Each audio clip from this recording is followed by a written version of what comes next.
नमस्कार. बाकीच्या वेळेस काय निशब्द होता? आमच्या कामे मॅडम बरं का. नमस्कार, मी श्रीमती सरला जिल्हा परिषद प्राथमिक शाळा दोन तालुका सिल्लोड जिल्हा छत्रपती संभाजीनगर येथून शैक्षणिक साहित्य निर्मिती या स्पर्धेत विभागस्तरीय माझं सिलेक्शन झालेलं आहे आणि मी आज तुमच्यासमोर सादरीकरण करत आहे. सर्वांना नमस्कार. माझा विषय आहे बोलक्या बोलण्याच्या माध्यमातून मनोरंजनात्मक अध्यापन.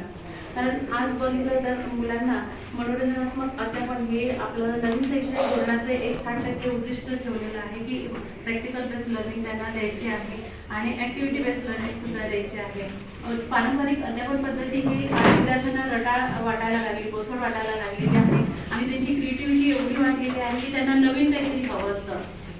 सुरुवातीला आपण जे त्यांना पारंपरिक पद्धतीने धडा शिकवला तो काही मिनिटांसाठी त्यांना तो बरा वाटत असतो आणि नंतर मग काय होतं की रटाळ वाटायला लागतं. म्हणजे पारंपरिक पद्धत चुकीची असं नाही, पण मग त्यांना जी शिक्षणाची जी हौस आहे ती आपल्याला संपवायची आहे. मुलं कार्टून्स बघतात आणि तास तुम्ही कसं भावल्या वापरून शिकवू शकता तेवढं सांगा. हो, मी हे पण सांगते आणि शेवटच्या 2 मिनिटांमध्ये तुम्हाला विज्ञानाची एक छोटी नाटी कथाला दाखवते. ह्या जे बाहुल्या आहेत ह्या मी स्वतः बनवलेल्या आहेत आणि वेस्ट टू बेस्ट मटेरियल पासून बनवले. आपण बघू शकता हे जे आहे हे आपल्या बिस्लरीची बॉटल आहे. या बिस्लरीच्या बॉटल पासून मी याचं पुढे तयार केलेले आणि या पद्धतीने मी तयार केलेले आहे. कारण ह्या मुलांना सुद्धा स्वतः हाताळायच्या असतात म्हणून मी मुलांना कुठल्याही प्रकारचे इजा होणार नाही याची पण मी इथे काळजी घेतलेली आहे. ह्या ज्या बोलक्या बाहुल्या आहे या बोलक्या बाहुल्यांच्या माध्यमातून मी विज्ञान, गणित, इतिहास, विज्ञान म्हणजे सगळे विषय आपण शिकवू शकतो. उदाहरणार्थ जर घ्यायचं तर एखादं पाठ्यघटकाला आपण नाटिकेत रूपांतर करू शकतो आणि तो नाट्य रूपामध्ये ती संकल्पना आपण त्यांना शिकवू शकत असतो. यामुळे काय होतं की विद्यार्थ्यांना त्यांच्या आवडते पात्र जे आहेत ते शिकवता आहेत आणि त्याच्यामुळे काय होतं की त्यांना ते दीर्घकाळ स्मरणात राहत असतात. बऱ्याच वेळेस विद्यार्थी आता माझे दुपारून गैरहजर राहत होते, खेळत होते किंवा मी ग्रामीण भागातले असल्यामुळे ते दुपारी 3 वाजेनंतर शाळेत येत नव्हते.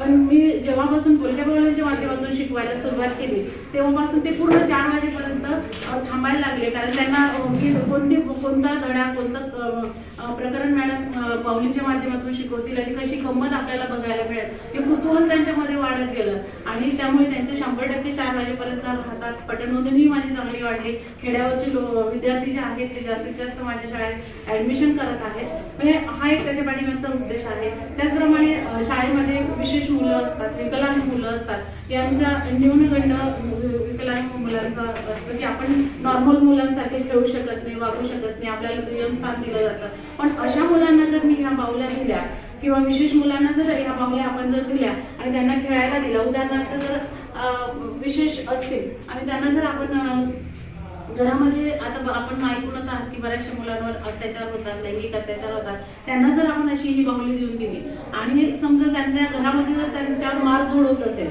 तर ते लगेच त्याला मारायचा प्रयत्न करतात. जर त्यांच्यावर लैंगिक अत्याचार होत असेल तर ते लैंगिक चाळे त्याच्याशी करण्याचा प्रयत्न करतात किंवा दूर लोटण्याचा प्रयत्न करतात. म्हणजे ह्या बाहुल्या केवळ अध्यापनासाठी नाही तर केस स्टडीसाठी सुद्धा आपण याचा वापर करू शकतो. न्यूनगंड स्वमग्न विद्यार्थी आहेत यांच्यासाठी सुद्धा आपण या बाहुल्यांचा वापर करू शकतो. बऱ्याच वेळेस काय होतं शेवटचा मुलगा उत्तर देण्यासाठी घाबरतो.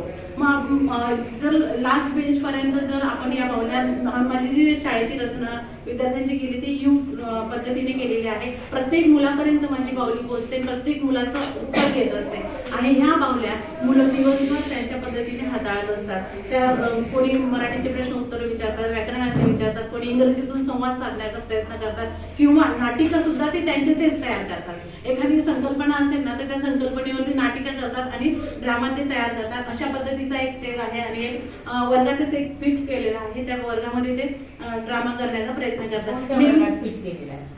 6वीच्या वर्गात आहे आणि विशेष म्हणजे हे जे शैक्षणिक साहित्य आहे हे 1ली पासून ते 7वी नव्हे तर 12वी पर्यंत आपण वापरू शकतो. पण मी 8वी पर्यंत शिकवते त्याच्यामुळे मी 8वी पर्यंत याचा वापर करत आहे. एकाच वर्गात पेज येतो मग त्या वर्गात विद्यार्थी नाही तो ई लर्निंगचा क्लास आहे तो आमचा. ज्यावेळेस आम्ही लॅपटॉप कम्प्युटर वगैरे हे करतो ना त्यावेळेस तो पण करत असतो. पण जेव्हा माझ्या पाहुण्यांना विशेष काही मुलांना स्वाध्याय दिलेला असेल ते करत असतात. कारण नेहमीच ससा हरतो किंवा नेहमीच कावळा तहानलेला असतो असं नाही. तर त्यांना आता हल्ली एवढे विचार सुचायला लागले क्रिएटिव्हिटीमुळे की ते वेगळं काहीतरी करून बघायला बघतात, विनोद करायला बघतात.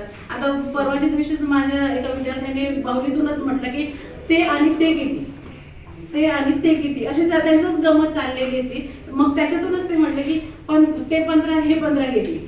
मला थोड्या वेळ ते शब्द समजायला अवघड गेले, पण ते 15 आणि ते 15 किती, एकाने उत्तर दिलं पटकन 30.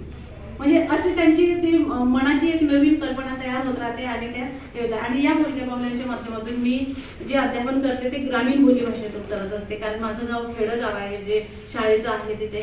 आणि मराठवाडी भाषा, विदर्भीयन भाषा, त्याचप्रमाणे मी आपली पठारावरची भाषा, अर्थातच आपली प्रमाणित भाषा, या सर्व भाषेचा वापर आम्ही अध्यापनात करत असते. आणि ज्या पाठ्यघटकाचं नाट्यकरण आपण करतोय त्या पाठ्यघटकाच्या नाट्यकरणानुसार त्यांचे ड्रेस कोड सुद्धा बदलले जात असतात, पात्रांची नावं बदलले जात असतात. त्याच्यामुळे त्यांचे जे मित्र बनलेले आहेत, म्हणजे शिक्षक, आता मगाशी सरांनी सांगितलं होतं की आई असते, शिक्षक हा प्रत्येक आईच्या याच्यात असतो, पण त्यांना त्यांचे आवडते मित्र त्यांना एवढे 65 प्रकारचे शाळेत मिळालेले आहे म्हटल्यावर त्यांना शाळेविषयी, अध्यापनाविषयी खूप गोडी निर्माण झाली. आणि त्यांचे मित्रच नाही तर त्यांच्यासोबत खेळणारे हे सहकारी सुद्धा झालेले आहेत. म्हणजे विज्ञानाचा एखादा जर आपण घटक घ्यायचा आता डेमॉन्स्ट्रेशन हो, चालेल.